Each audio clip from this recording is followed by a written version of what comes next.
The Newsday continues here on One News Now. I'm Sean Yao. Manila is set to welcome its first female mayor as canvassing results show that Vice Mayor Honey Lacuna has a big lead over her rival. Romel Lopez is in the City Hall of Manila to tell us more. Hi Romel, what's the latest over there? Yeah, Sean, as of the moment, we're still waiting for the formal proclamation of presumptive Manila Mayor Honey Lacuna Pangan, who is poised to be the first ever female mayor of the nation's capital. Lacuna is yet to be proclaimed despite having an overwhelming lead over rival Alex Lopez. This is because of at least 80 SD cards are yet to be fixed as canvassing continues. Lacuna and running mate Yul Serbo are in comfortable positions in the race, but not the same can be said for their candidates in the city council. And canvass votes can still affect the standing of their city council bets. Lacuna will become the first ever female mayor of Manila once proclaimed, but more than the accomplishment, the outgoing vice mayor said it's a dream come true. His father, former vice mayor Danilo Lacuna Sr., once ran for the mayoral post but lost. The presumptive mayor says that she will continue all the programs started by outgoing Mayor Isko Moreno, but she will have some add-ons like more housing and better healthcare program.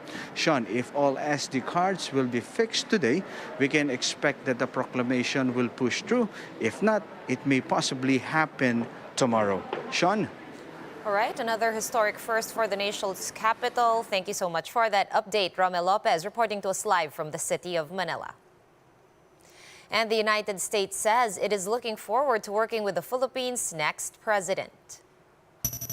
In a press briefing, United States State Department spokesperson Ned Price said, from a technical standpoint, the Philippine elections were conducted in line with international standards. However, Price did not directly answer the question on whether the U.S. has any concerns about Bongbong Marcos being the new president of the Philippines. As I said, we look forward to working with the president-elect, once that person is officially named, to strengthen the enduring alliance between the United States and the Philippines. It's an enduring alliance that is rooted in long and deeply interwoven history, shared democratic values and interests, and strong people-to-people ties between our countries as friends, as partners, as allies. And leading vice presidential bet Sara Duterte thanked her campaign team for their support. The Davao City Mayor praised her team's collective effort in ensuring a successful campaign. Duterte is poised to win the vice presidency by a landslide with 31.5 million votes, with Senator Kiko Pangilinan at a far second with 9.2 million. Leader is only good as the best of his or her team.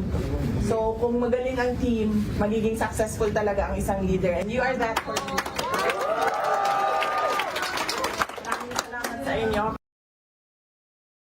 We'll be back with more stories after this quick break. Stay with us here on One News.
Doubts over the integrity of the recently concluded elections, citing the faster than expected transmission of results. Greg Gregorio with the report. Around 30 minutes after polling precincts closed on Monday, the COMELEC was able to immediately receive transmission of more than 20,800 election returns. In a matter of 3 hours, 80% of ERs had been transmitted, the fastest yet since 2010. This raised some doubts, especially when other precincts have yet to conclude the casting of votes. But COMELEC said that not all precincts had effective vote counting machines, while others had fewer voters. 1,000 defective VCMs, meron tayong 105,000 na nag-successful sa kanilang eleksyon. So, sila po yung unang nakapag-transmit. By Tuesday morning, transmission was almost complete. But some critics pointed out that the numbers of Vice President Leni Robredo barely moved for a time compared to that of Ferdinand Marcos Jr. For the COMELEC, this is statistically possible. Yung ating system natin, dumaan yan sa ating certification. So meron tayong local source code review. How can you insert such percentage na ipanalo mo yung kandidato mo or matalo yung kandidato mo? The Commission also hopes to boost the public's trust on the accuracy of counts with the conduct of random manual audit. Using 757 randomly selected clustered precincts with help of NAMVREL, Lente, and the Philippine Statistics Authority. But COMELEC said they are ready to face any formal protest.